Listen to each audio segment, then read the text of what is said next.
Unspoiled Network podcast. This is Spoil Me, covering Jane the Virgin, Season 2, Episode 31?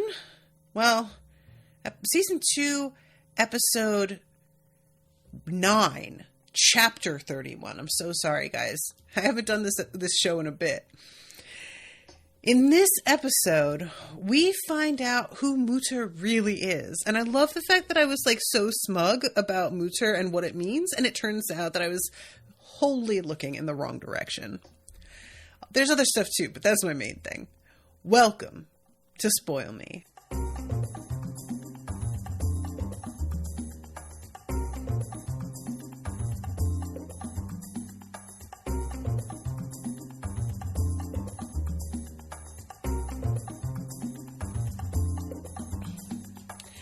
Welcome to the show, everyone. I am Natasha. Thank you very much to Natalia Cordero for commissioning this episode.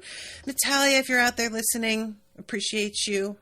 And I really am, you guys, so enjoying this weird season because they've just decided to really take the wheels off. And the first, thing that we always do is go into a flashback. And we see Jane during dodgeball at school. And it's the kind of dodgeball, because a lot of times what you see in dodgeball is there's a wall behind you that prevents you from being able to back up too much. But they're playing the one that I was more familiar with, where there's two sides and you just throw into the other side and just try and hit whoever. Which even as a child, but way more so as an adult, I was sort of this is a game? You're just trying to hit people. That's not really, nice. That's not a game. That's just shitty.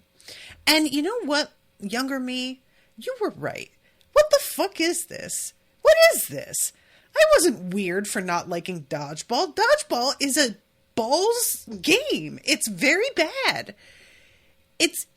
What are we doing here? This is the fucking big idea we came up with. Well, whoever hits more people. Oh my God. How basic can you get? And I'm sure that's the point, is that it's so basic. But if they're teaching little kids to wing things into each other, that's never going to work out very well. And I know that I can't be the only one who had a bad time playing dodgeball in school. Picking sides is a cliche, but I genuinely was always picked last. I was very not an athletic kid.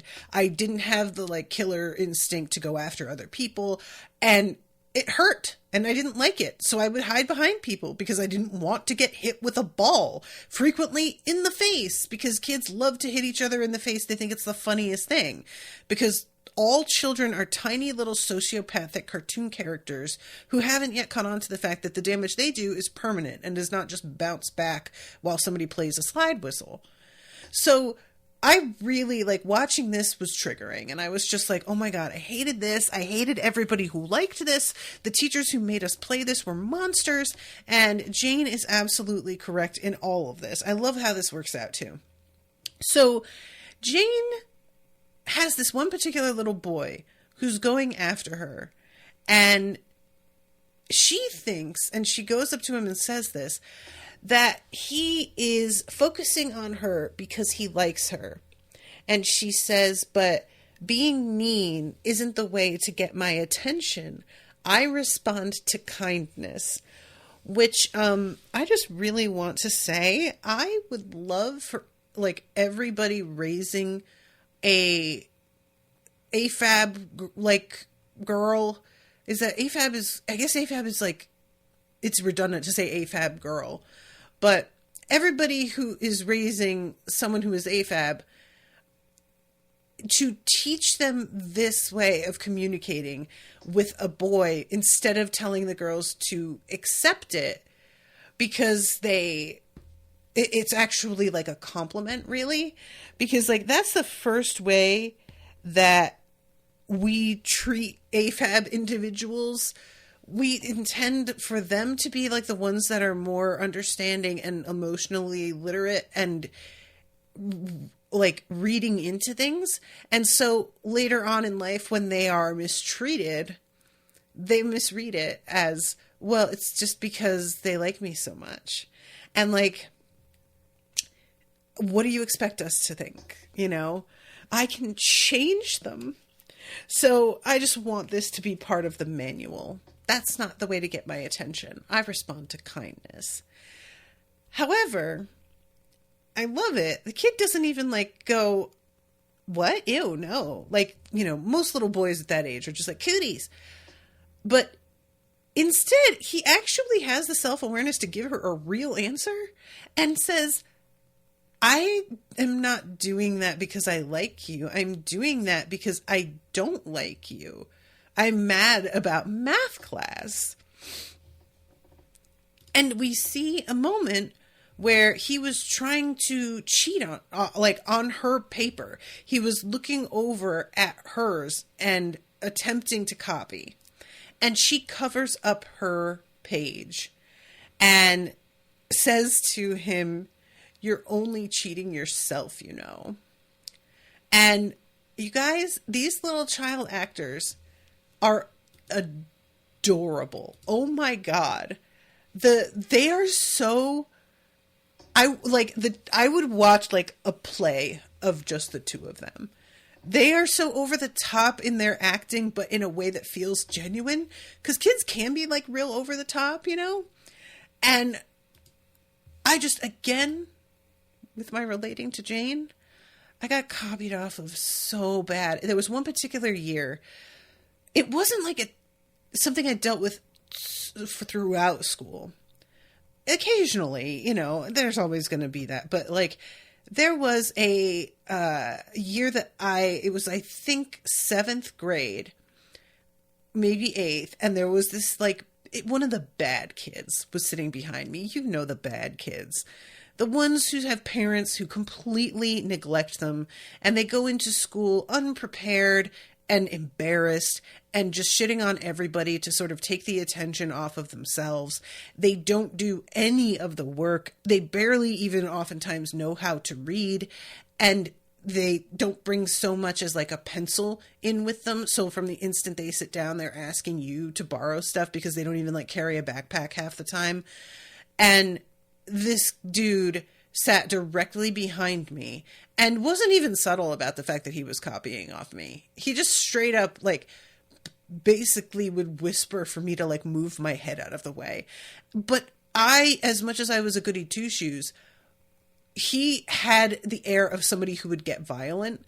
So I never stood up to him because I was just like, he will definitely beat me up after school. And it's not something that you see a lot, like boys bullying younger girls, like not at that age. It tends to be something that happens like older with slut shaming and stuff. You usually see the genders separated and they bully their own. So I'm almost wondering, like, would he ever have gone after me? But he probably could have gotten like some bad girl to go after me. So who knows? But anyway, it's a bad feeling because you know that you're kind of participating in it and like it's shady, and you also resent having your work copied, but also I guess like she says you're only cheating yourself. It really felt like you're the one like fucking yourself, dude. So okay, if that's what you want to do. So yeah, she was blindsided by it. And so then we get the moment where she opens the door. And it's a really like sweet scene between her and Michael where he's saying, you're probably wondering why I left the tree topper. And then when she says, I want you to know that you were right about Raphael turning you in. He says, yeah, I know, but I get it. He was looking out for his family. And anyway, we talked. He and I are all good now. And I was hoping maybe you and I could maybe be good. And the way that he says this, it's like, you know, the puppy dog eyes and the slow approach at one another as they're going to kiss and make up. And then it turns out to be a dream. And Mateo starts crying, and what you see as the symbol for him crying is a dodgeball sailing between her and Michael, separating the two of them just before she wakes up. It was pretty effective, actually. So the plot with Mateo for this episode, and really it's about half of Jane's overall plot, is the fact that he isn't sleeping. He has gone into a regression with his sleep training. And this is something that I have run into, once again, bringing it back to the dogs, the behavior regression. And Pippin has had to relearn some stuff because he was throwing attitude and being a real pain in the ass. And the fact that it's just a well-documented and accepted thing that you can think that you have trained adequately and then it just undoes itself for a little while is maddening. You just want things to proceed in a linear fashion. And when they don't and they loop around in weird ways, it gets extremely annoying. So anyway, this is an ongoing fight between her and her grandmother because her grandmother is really in favor of the cry it out method. Basically, leave the baby crying until he understands that you will not come running every single time he starts crying, and then he will stop doing it. Because it's not about the fact that he can't get through the night. It's that he ideally wants his mommy there, and that's just what he wants. And it's like candy. He can't always have that. And it's unreasonable to train him to think he can have that, because then what is he going to expect? And nobody is ever going to get any peace. But to a degree, I understand, and this is a really touchy thing, the way that Jane reacts to this is I absolutely do not want to do this method. I think it's cruel. And I know that there are kinder, better ways to do this. And it's interesting that the show winds up falling in favor of Abuela's method, which is a little bit more heartless, but also putting herself first is the thing that Jane winds up being really worried about. Because a lot of Miles, for example, he's on his second kid. He's had kids now for what, I think 4 years. And I remember when he was dealing with his firstborn and he brought up the cry it out method. And he said in such a tone that he was absolutely not going to consider that. And he said it the way that you say something that you take as a foregone conclusion that the other person would agree with you. And I remember being genuinely surprised because I had just sort of always taken it for granted that the cry it out method was just what you had to do eventually, that it was a given. So when he said it with this there was a sense of indignation to it, I remember being oh, good luck. I didn't say that out loud. I was oh, okay, yeah, no, I understand. And I just tried to be cool, but mentally I was just fucking give me the cry it out method. I feel I would definitely do that. And I have been put to the test with that because both puppies, when I was raising both Pippin and Sam indoors, would cry and get very upset. And I did that. I had to leave them to cry it out. And I'll tell you what, half husky, those two are not big barkers. They don't get vocal very often over anything. But when they were left either alone in a room or alone in the yard with nobody else, the fucking song of their people would just rise to their throats. And it was I was so grateful that I didn't have immediate neighbors at that point. Now we do, but that's over, thank God, because they would have been I am so sorry, but we are going to have to kill one of them. And it was agonizing. There is nothing to me, I'm sure for other people, babies, it's a whole other thing. But for me, the sound of a dog wailing and whimpering is the most heart-wrenching thing. A baby crying is just annoying. For me, it doesn't elicit sympathy. It just makes me go, ugh, shut the kid up, which I know is probably just a flaw in me as a person. But a dog, I'm immediately worried. Is something hurting him? What's going on? Oh my God, he's so upset. And I was so tested in trying to like wanting to go out there, maybe give them a little treat or something to calm them down. And sometimes if I gave them a chew, it would actually work because they would get their mind taken so off me for a long time. If you give them something that takes a while to work through, that by the time they were done with it, they were used to being alone and they sort of forgot about being sad about it. But you couldn't just keep doing that every time because again, they'd get used to it and they'd expect you to come out with a treat. They would just start to cry to get a treat. So I had to cut back on that and just let them finally like get used to it. And it was really, really hard. I would go to bed every night with a knot in my stomach because I was listening to them and just having to trust that eventually they'd get over it. But in this immediate moment, they are so sad. And that's a real sadness, you know? It's not like you can just be like, get over it. They don't know. They don't have the vocabulary for this. They don't understand object permanence. And when you're gone, they kind of think you're gone. And so you have to take into account that kind of reaction and weigh it against whether it's worthwhile. And, you know, I can understand feeling like it's like a cruel method. And I don't really even judge anyone who decides to go down that path.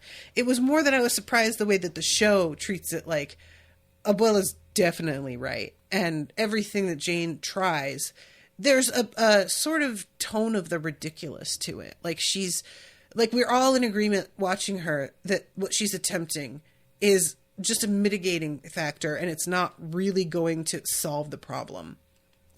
And I'm just curious out there for folks who are listening who have kids, what method you chose and what do you feel about it now? Like, would you do it the same way again? Did it seem effective at the time or did it not really work that well? Because I am just curious, like parenting things like this that are such basics that are things that I have also done raising an animal.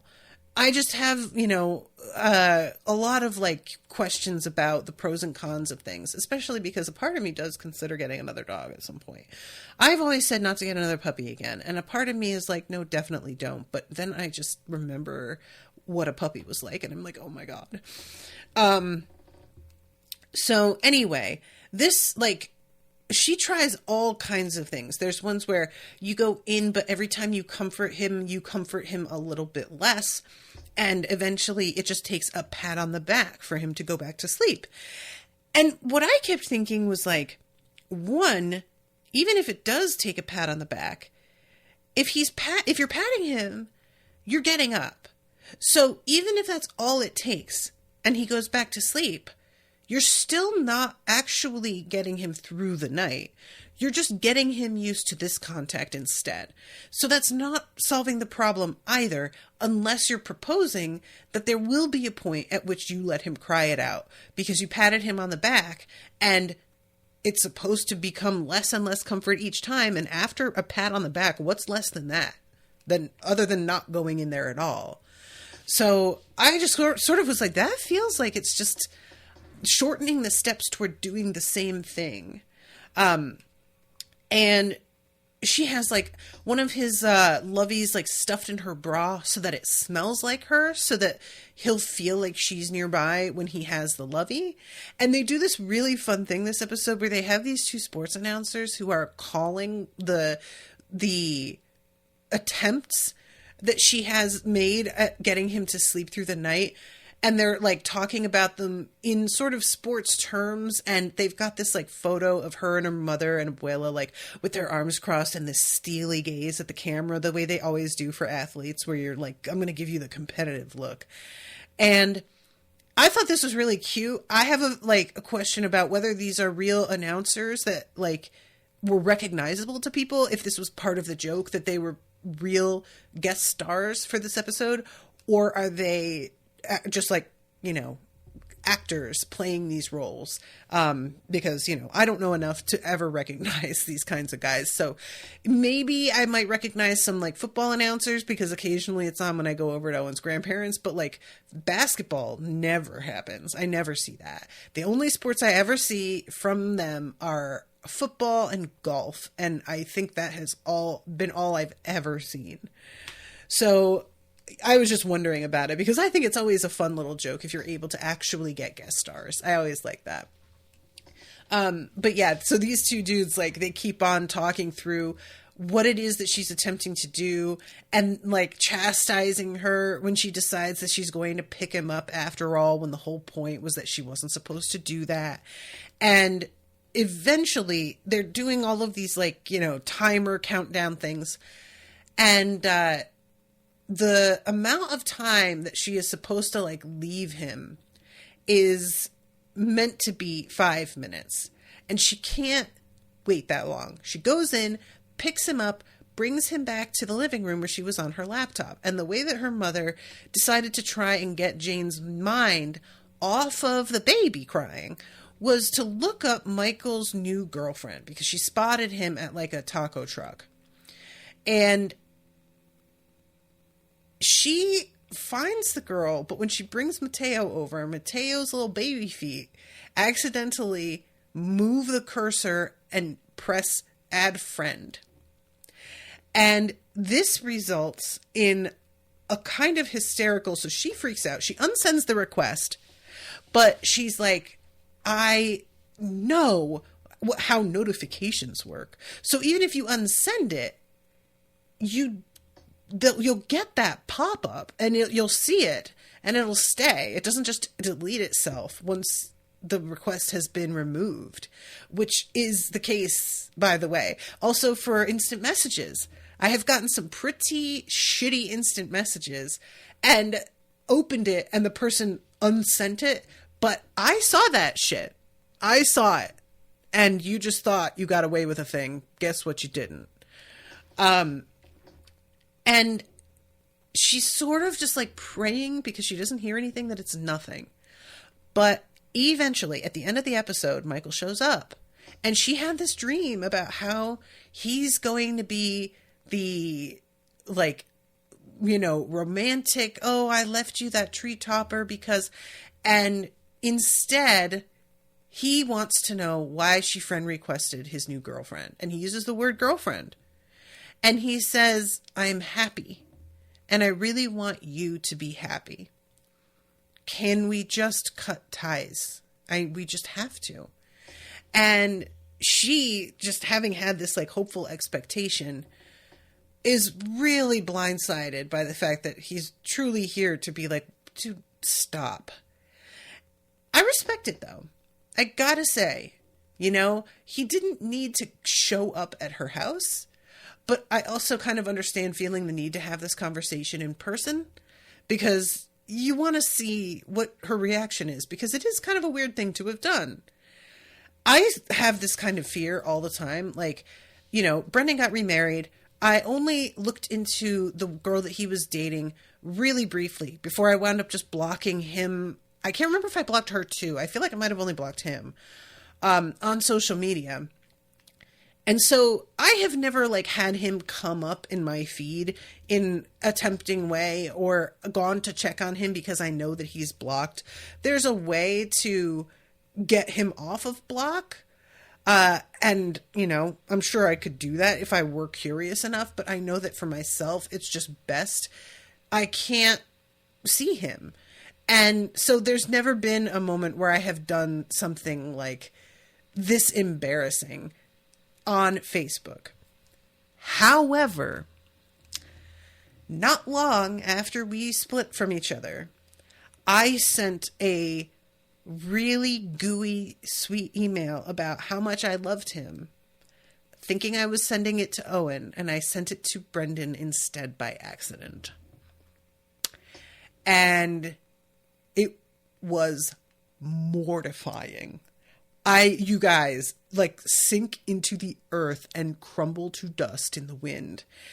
And it was very clear, I will say this, at least, that I was not talking to Brendan because of what I said in the note. It was very specific to, like, your day at work and stuff like that.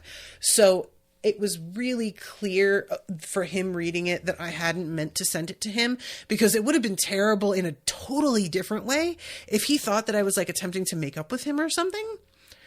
And so at least he knew it wasn't for him instantly. However, on the other hand, there is always the suspicion. Did she send that on purpose for me to see it and get jealous? Did she attempt to do some like mind game stuff here? Was this her little like, oh, look at me, I'm getting attention from somebody else? And I'm not the type to do that sort of thing. I was in like high school, you know. These days, and even 10 years ago, I do not have time for that sort of nonsense. So absolutely not. But he was not in the most charitable frame of mind towards me, understandably, at that point. So I couldn't even be mad if I found out that he definitely took it that way, because you're just feeling pissed at me, and probably you're just going to be like, I wouldn't put it past her. What a bitch, you know? And I'm just going to have to sit there and like be okay with the fact that he may think that I did that on purpose. Absolutely didn't. Fucking hate every time I remember that I did that. But it happened, and I even have like a Facebook memory where I went on Facebook and was like, oh my God, you guys, you will never believe what I just did. And so every time I see it in my memories, I'm like, ugh, but I leave it there because I need that reminder. It's just for the best if you like take these people out of the rotation of easy contact, because you will do some shit like that, you know? And it's just always embarrassing. And there's no way to like explain it away that is adequate. It never feels totally convincing. It's always got the energy of like, because like what happened with Jane, her saying that like Mateo's foot hit the cursor, come on, that's what actually happened. We saw it. I would never believe her for $1,000,000. You could not get me to believe her. Like, come on, you know? So it's the sort of thing where no matter how you try and claim it happened, you have to somehow in that fess up to the fact that you were like stalking their page or something. There's a reason you were there at all, because other than them like coming up and suggested, which I guess her and Michael were still friends on Facebook because she unfriends him at the end of the episode. There's the off chance that you could say she came up in my mutuals and I added her without checking who she was. And I guess, you know, but mostly if there's somebody who like already has feelings about you, whatever explanation they hear from you is always going to kind of be like asterisk, but what really happened. So anyway, that's the whole thing, dealing with Michael and Mateo in this episode. Eventually she does do the like let him cry it out thing. Her abuela convinces her, and they manage to like convince her to do this because they have a deeper conversation, which I actually appreciated so much. This is really, when you get down to it, what drives parenting decisions, right? Is like what people's priorities are, and then what their judgments of their own priorities are. And so what it turns out Jane is struggling with is that she feels that letting him cry it out is a selfish choice, that she is putting her own need to get a full night's sleep ahead of his comfort, his potentially his safety. Because at one point they hear a clunk, and she flips out and runs in there because Abuela says, oh, he banged his head. And of course, I don't know what she thought was going to happen. You say that to Jane and you think she's not going immediately to pick him up, like, obviously. And when she brings him back outside, Abuela's sort of like yelling at her, like, that's what babies do to get your attention. They learn that if they just like do this, you get all worried and come to them. He knew what he was doing, which I was like, is that true? That's twisted. I mean, that makes sense, but it's also like, it feels sort of genius for a baby. You know what I'm saying? But I guess it makes sense. Even like as a little kid, older than that, you do get the sense when your parents like pay more attention to you when you like fall and skin your knee or something. And sometimes you can see the moment where a child decides whether or not they're going to cry based on the reaction that they're getting. And I have watched it happen even as an older child. I've been able to see it. Like the kid will see that their mom is like, oh, honey, are you okay? And it's so clear. If she had just been like, hey, you're all right, get up, that he would have just run off. But he sees her beginning to fuss over him and he likes that. And so he then decides, I'm just going to go for it, and just lets it out. And it's always a real half-hearted kind of cry where it's like he looks around and kind of forgets to cry for a second and then keeps going. There's all these signs. So I really, like, I believe it, but also it's a baby. Like, the fact that they are able to figure that out that early is terrifying. And so eventually when they talk about, like, the selfishness, she's like, I feel like I am prioritizing myself ahead of him. And I feel like I have really been choosing myself a lot lately. And eventually, even though her mother is trying to be like, you have got to take care of yourself, like, even if you are putting yourself first, in some ways you got to, as a parent, you know? But Abuela sort of just steps in and is like, you are too soft. And it's true. We see this evidenced elsewhere with Jane in this episode, because she is teaching at this school, at this college. It's like a, you know, local college. I was going to say community, but I don't think so. I think it's like a state school. I don't know. But she's teaching a literature class, and I really liked, I just rewatched like the Pride and Prejudice mini-series on BBC. So when it opens with it was a fact universally acknowledged that Jane Villanueva loved school, I was like, are they purposely doing that? And then you find out that that's the book she starts the class with, is Pride and Prejudice. And there are some athletes in this class. And this is like a plot point that comes up a lot on like sitcoms and in movies, is the double standard for the jocks. And how, if even though they are allegedly supposed to get passing grades for certain classes, they either are able to find like really easy versions of those classes that are almost explicitly for them to not have to do work. And apparently Jane's class had been earmarked as one of those for some reason. I don't know if it's because she took over for somebody else who treated it like that, or if they just assumed because she was like a new teacher that they'd be able to do that. I don't know. But they all thought that they could just show up and like not really participate in the conversation, and that by showing up they would have like fulfilled their grade, you know, and that they were going to get a pass even if they didn't bother reading the book or knowing the slightest thing. And it's a really like unfriendly audience, because it's not just like the jocks acting up. It really feels like most of the other kids in the class are either on their side or think it's funny at the very least.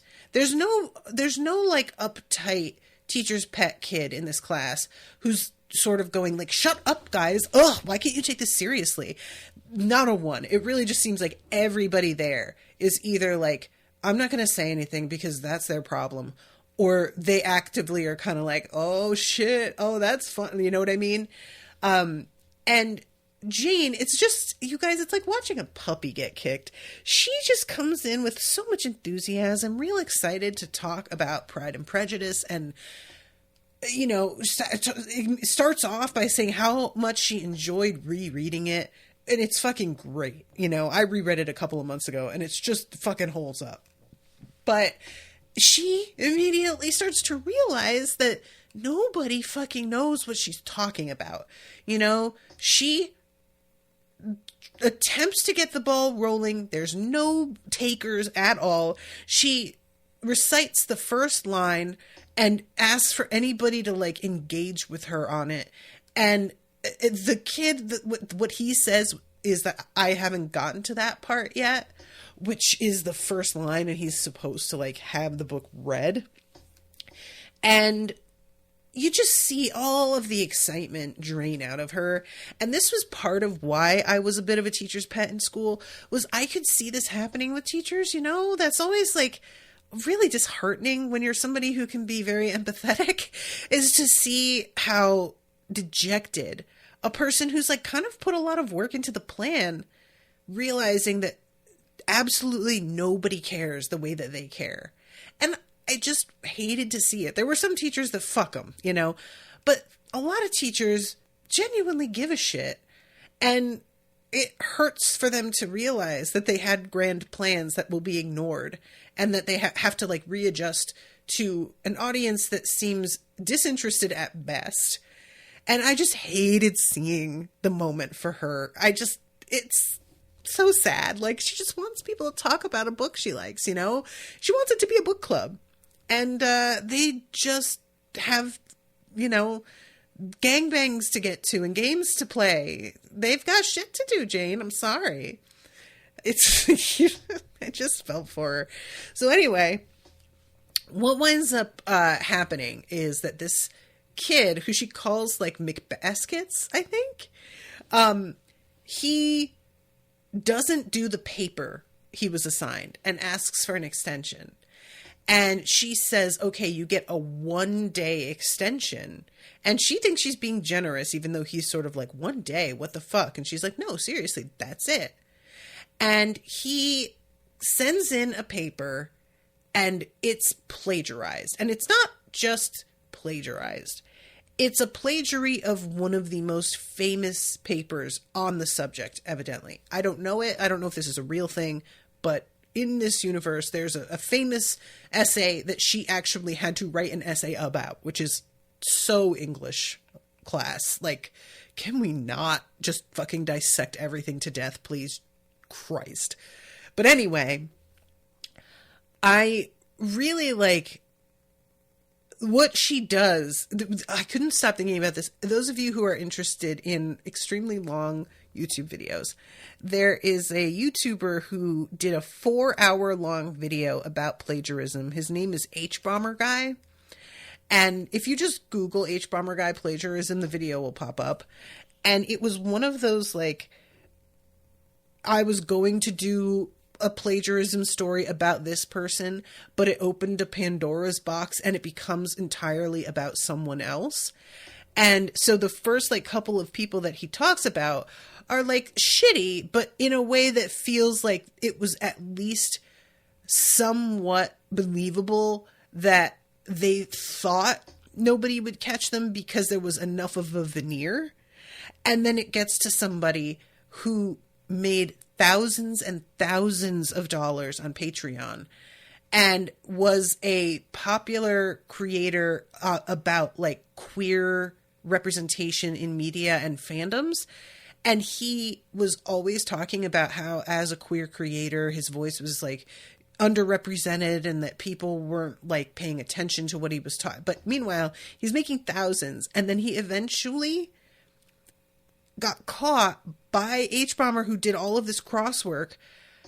This dude was plagiarizing other queer writers at a rate that was beyond belief. It was something like 70% of the content on his channel, because H-Bomber went through every video finally as he began to realize like how rampant the problem was. He was using like software that would cover the transcript and compare it, and found all of these like lesser known older print queer studies that were going to be less read widely and less available because they might not currently be in print, but there was like a PDF online that matched it. And this dude had been ripping everybody off and claiming it as his own work and playing the victim about it. And every time anyone had attempted to point it out before, he like got thousands of dollars in donations from folks who were like, I can't believe they're still coming after you. Like, everybody believed in him. He was like the gay Sean King, for those who know who Sean King is, who's just basically like a Blackfish scammer. And the video is so fascinating and compelling, and the evidence is ironclad. I mean, there's no doubt. And you would think 4 hours was too long, and it is not. There are multiple like comments underneath it about people who have come back and rewatched it like 4 or 5 times because it's just such beautiful journalism. It's just so impeccably done and so detailed and like down to the you know what I'm saying? So anyway, that is the deal with the plagiarism thing. And when she sees him, she gives him an F, which he straight up never expected. It's clearly like the whole deal, as he understands it, is that I get a free pass because I'm good at sports. And she gets a phone call later attesting to that. And they tell her, like, don't give him a free pass, but, like, give him one more try. And she's like, okay, so a free pass. I get it. But what she does is she makes a deal with McBaskets that she's going to, because his thing is, why bother with something that you're not good at? I'm good at basketball. I'm going to be doing this for my living. I don't see why I need to worry about writing an English paper on Pride and Prejudice. What am I going to do with that?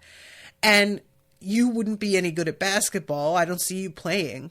And so she's like, oh, you want to bet? And she goes out there and she plays him with the understanding that if she can score a single basket on him, that he has to write the paper.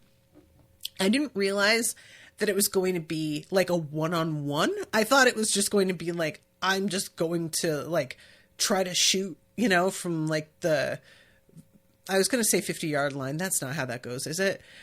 I don't know, but you guys know what I'm talking about. And instead it is a one-on-one, which I was then like, oh, this is never happening. I have tried to play basketball, you guys, and it is such a stressful game to me. I don't like any games where arms are involved. Soccer is nice and safe because your whole upper body is like separate and there's no danger of like whacking people in the face the same way. Like it can still happen, but it's not the same way. Basketball, like holding something and having to bounce it and run around, it just felt like chaos. I just hated it. And I always watch it now when people are good at it. I'm just like, how do you make that look like easy? You're just acting like, oh yeah, whatever. The ball just came with me. You had to make that happen. That's a lot. Anyway, she does not score on him. It's a long, like, she's just not willing to give up. She keeps going. And finally, he's just like, all right, you know what? You really suck at this. But you haven't given up, and I can't help it. I kind of dig that. So you know what? I'm going to write the fucking paper. We don't even need to get you to do this basket. And he writes it, and later on in the episode, she's like, okay, a pretty solid C-, actually. So she had tried to get tough with him, because what she had thought was a support of her claim that she is tough with him sending the paper in. It turns out to be just him skating by submitting something plagiarized. So she gives him the F as a sort of like, oh God, I do have to get tougher on him. I can't be a cream puff anymore. And I am certain that this would be something very difficult for me as well. I have only been like, you know, at a couple of different jobs where I've had anybody to supervise.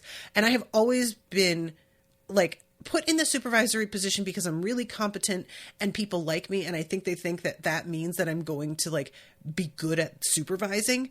And while I can be, I have a real issue with like taking people to task and holding them accountable for the stuff that they do. And it can be difficult, especially when these people used to be like your peers. You know, this kid is not that much younger than her.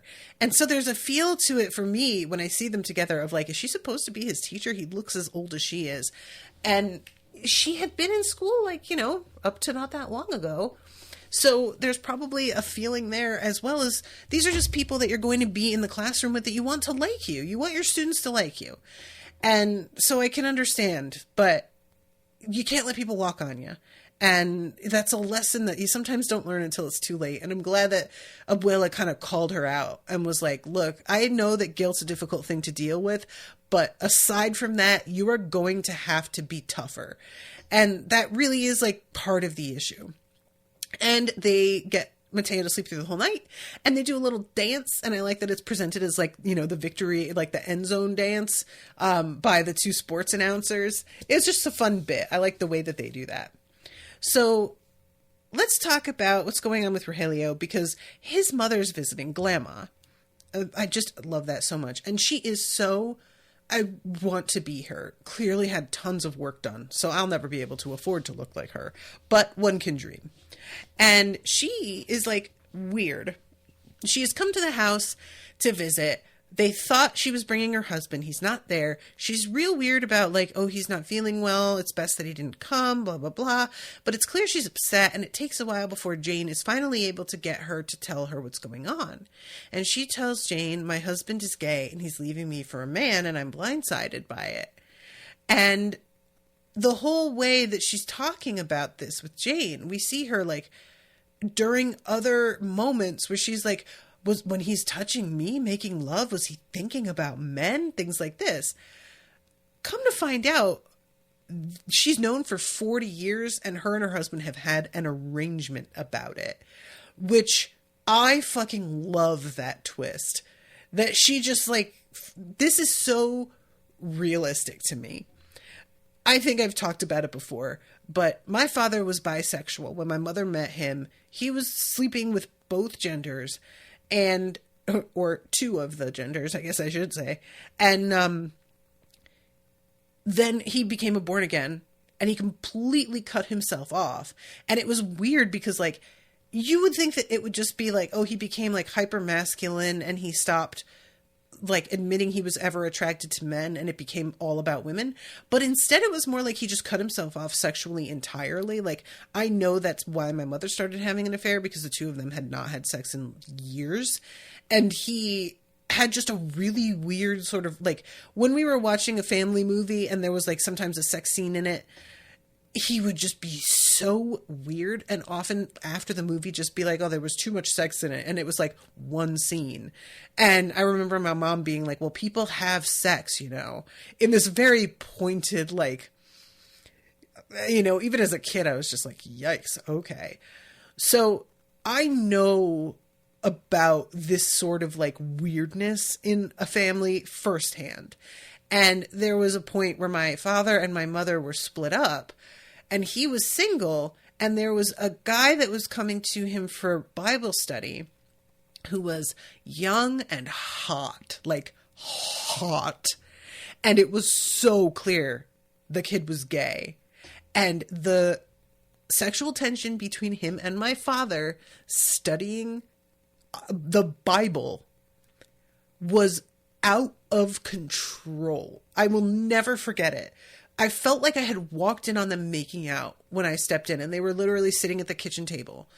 And I think about all the time, I think about the fact that my father just like completely shut off this whole aspect of himself, and how sad that is. You know, he was taught to be ashamed of it. He had always been, but had sort of flouted the rules about pretty much everything from such a young age that I just think it didn't matter. And then once he became born again and he sank much further into the culture of just like homophobia and fundamentalism and like all kinds of sex shaming, it was just erased from his brain as much as he could.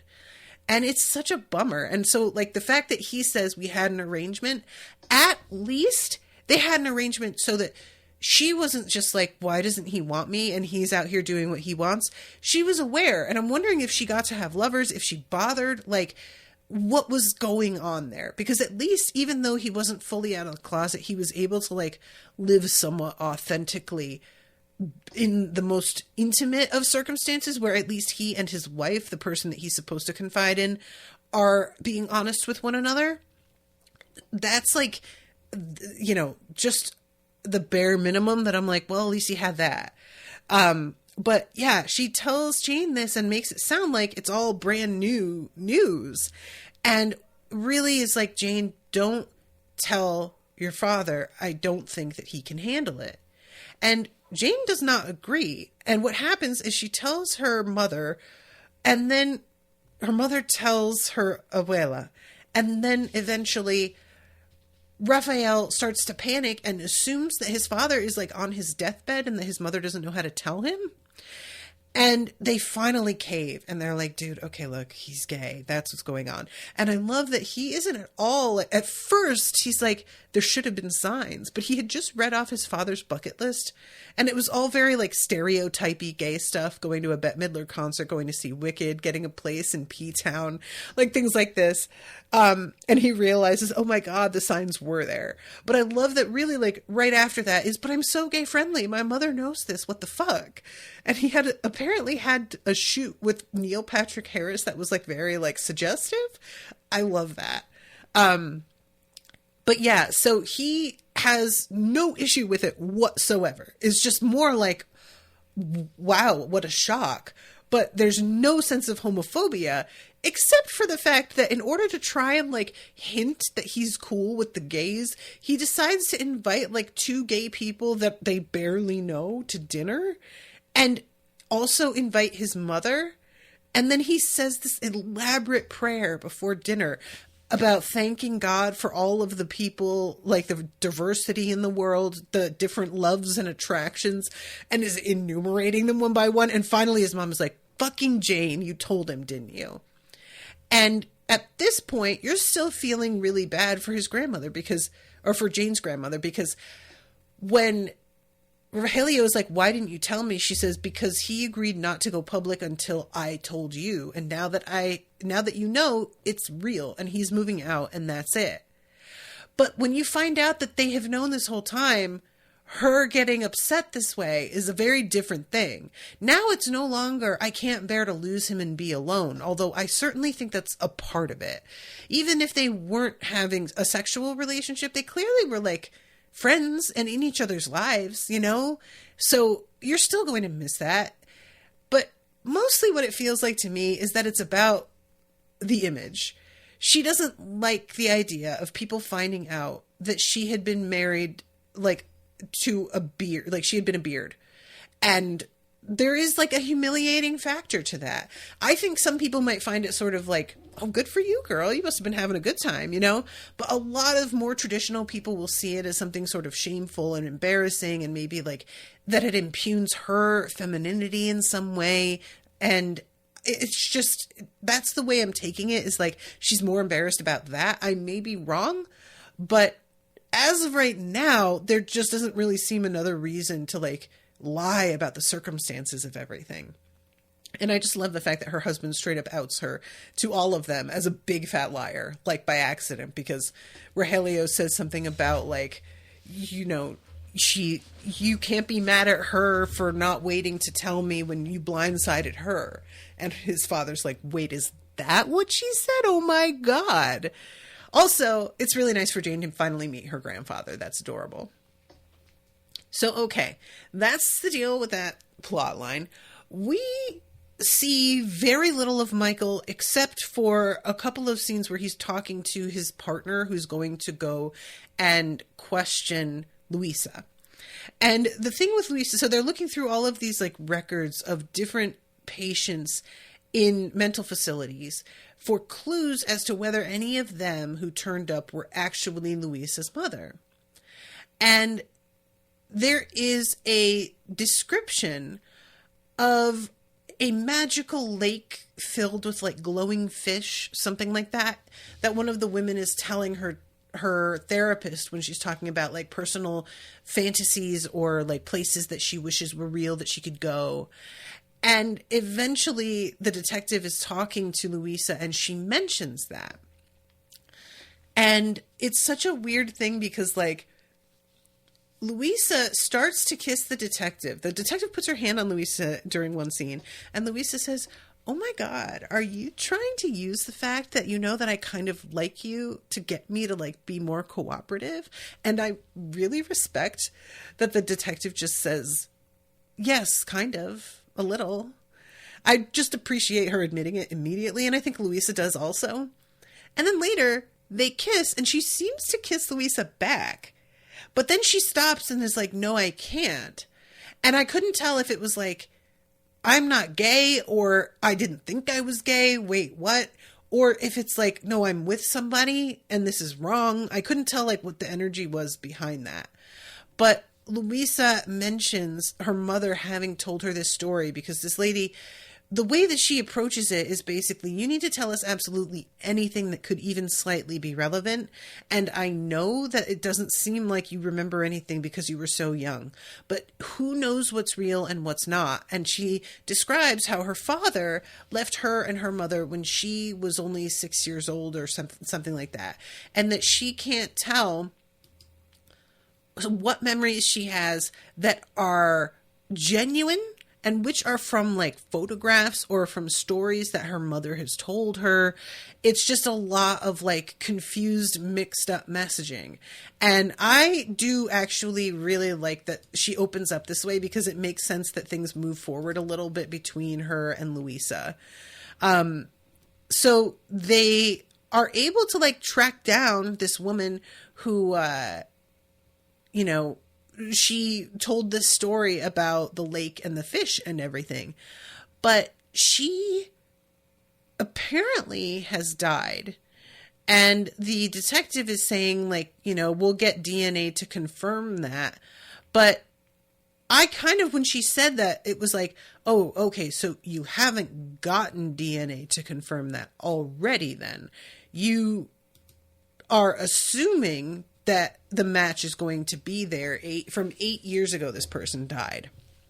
Oh, wait, no, I lie. She says preliminary DNA tests on the body confirm it. I thought she had said will confirm it. My bad. So she says, yeah, she couldn't be Mutter because Mutter's been active recently. But what we find out is that Mutter is fucking Raphael's mother. I can't remember if I ever considered that she might be part of the thing. I feel very vaguely like I thought maybe that was why she went away. But I feel like I brought it up and like dropped it, or I might have even just thought of it without saying it on the show and dropped it. It was the sort of thing that like, it was a passing thought and I pretty much immediately discounted it. And I don't remember why. I feel like I thought, oh, well, it doesn't really seem like they're pursuing, you know what I mean? So I just had let go of it. And it wasn't until I saw his mother this episode and how much she looked like Luisa's mother and realized like they could be sort of like mistaken for each other, or, like all of a sudden I started to be like, if they've gotten a physical description of Mutter and she's supposed to have maybe looked like this, that is what Raphael's mother looks like. And I started to wonder almost, is Raphael's mother also Luisa's mother? And they have just been pretending it's two different women. And she got plastic surgery and now she looks slightly different, but it's the same woman, because she could have been the same woman, but having gotten like a nose job or something, she looked very similar.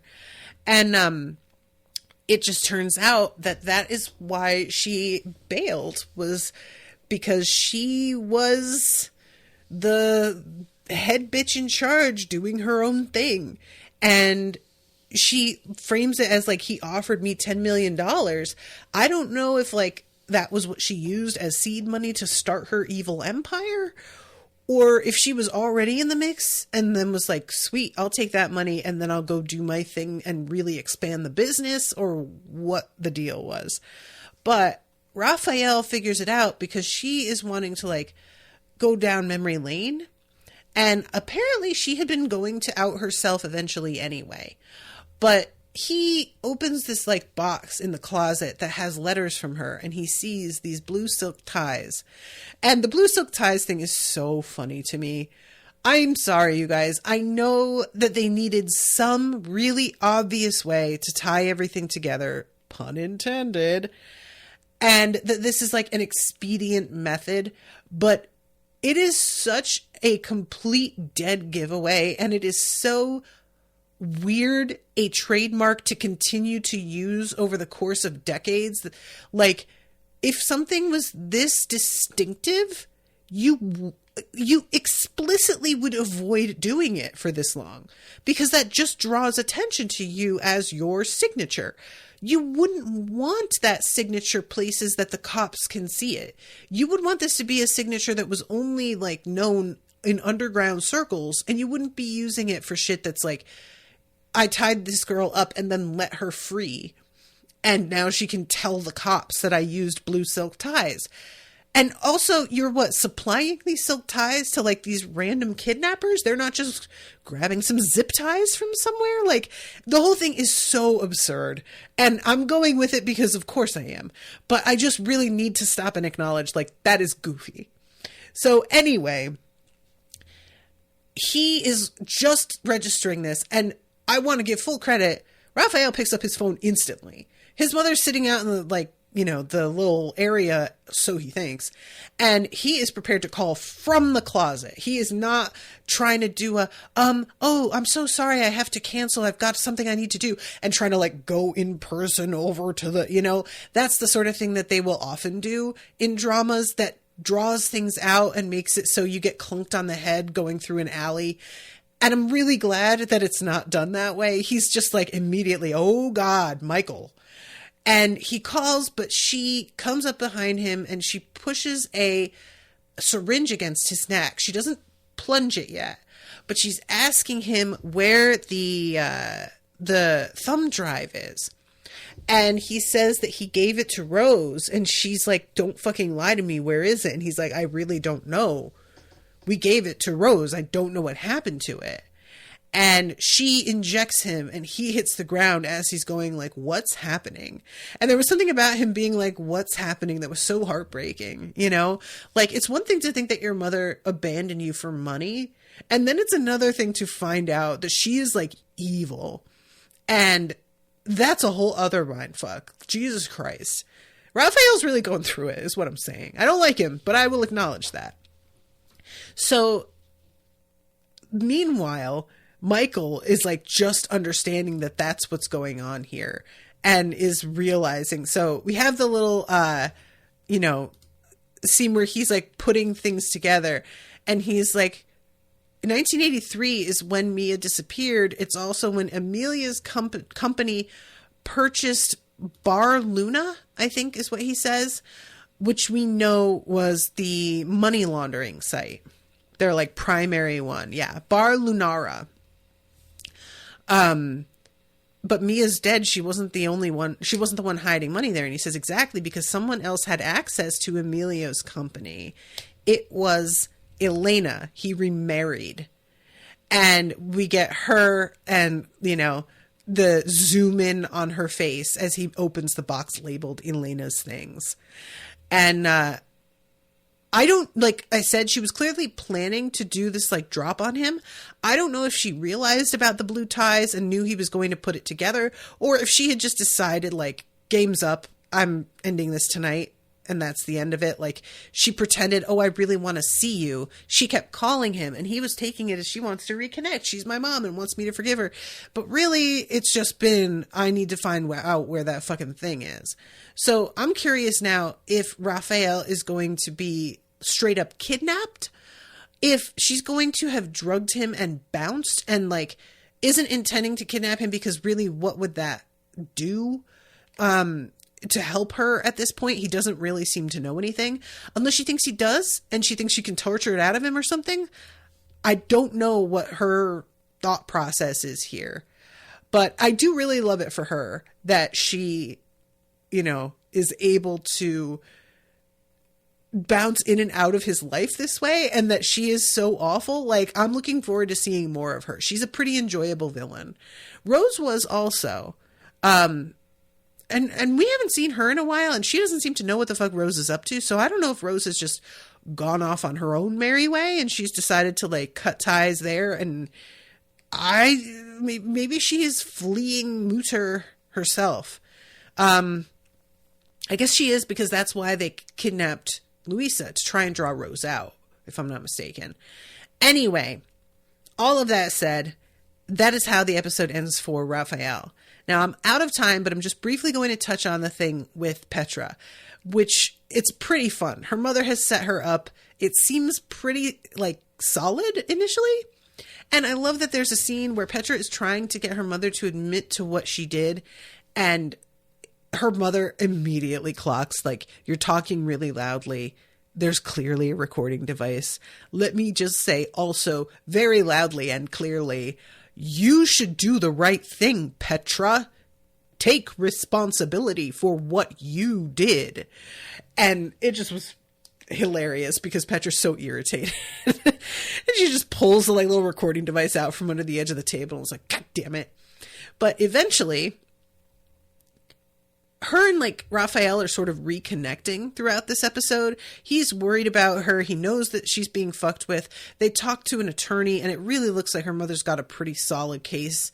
And there is just a sense of Petra being exhausted and upset.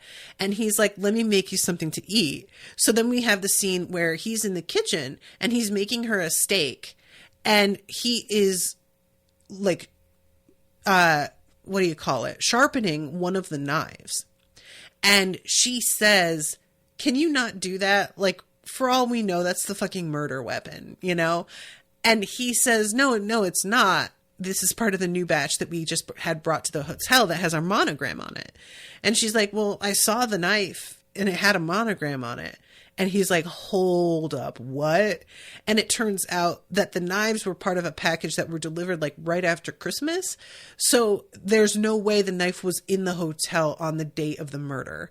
So this fake ass murder weapon that her mother came up with it's very easy to disprove.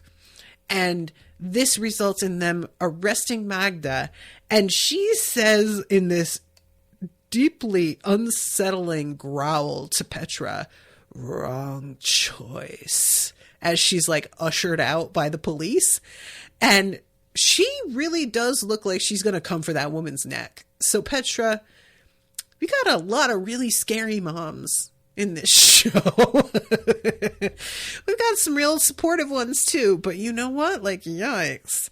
But yeah, I'm glad that I don't have to see Petra go to jail because it just felt like there's no way to do that in a way that doesn't feel kind of gross. You know, the like fish out of water with like, oh, the delicate white lady in jail. It always feels very iffy. Plus her being pregnant. And it just felt like it was going to be sort of tiresome. So I'm glad, first of all, I don't have to see it. And second of all, that Magda's been taken out of the immediate plot line. Like, I'm sure we'll deal with her and see her and stuff, but she's not going to be around. And I'm glad because I just, I had just been saying, I feel like they don't really know what to do with her. And this is the best way to deal with her. Have her be like an off-screen, mostly threat that you hear about and you get little bits and pieces of like, you get her in small doses in a way that feels less like she's just a Bond villain walking among us and nobody's doing anything about her. Cause that does feel kind of over the top even for this show. Like the woman's literally got a hook and an eye patch now. Like it's amazing. But I approve of this. And I have to assume that we're going to get to a point where like, now that Michael has closed the door with Jane, she's going to be feeling like kind of like she misses Raphael, but he's going to have gotten more involved with Petra, plus Petra's pregnant and it's getting closer to her birth. And so that's going to be a mess. But also I don't want to fail to mention that I haven't forgot Michael dies. Haven't forgot. Just want to say it. All right, kids, thank you all again so much for listening and hope you're enjoying the coverage. Until next time, toodaloo, motherfuckers.